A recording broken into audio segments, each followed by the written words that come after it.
Tnieda b'mod uffiċjali l-programm Care for Diabetes waqt konferenza nazzjonali fil-Forti Sant'Angelo.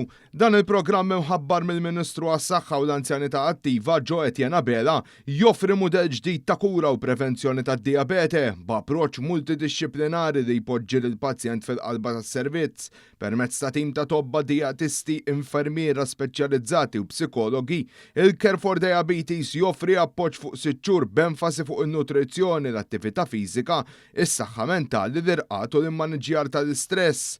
Waqt żewġ proġetti pilota f'Għawdex il-parteċipanti raw titjib sinifikanti fil-kontroll taz-zokkor fid-demm, telf ta' pis u benesseri mentali. Il-Ministru Ġo Etienne Abela qal li d-diabete tibqa' sfida ewlenija f'Malta iżda permezz ta' dan il-programm il-Gvern irid jippromovi stil ta' ħajja aktar b'saħħtu u sostenibbli. Il-mart tad-diabete tip 2 huwa komuni ħafna f'Malta u Għawdex. Care for Diabetes huwa proġett multidixxiplinarju li ħajjejn lil persuni li jbatu minn din il-marda biex ikunu jistgħu jikkopjaw aħjar magħha.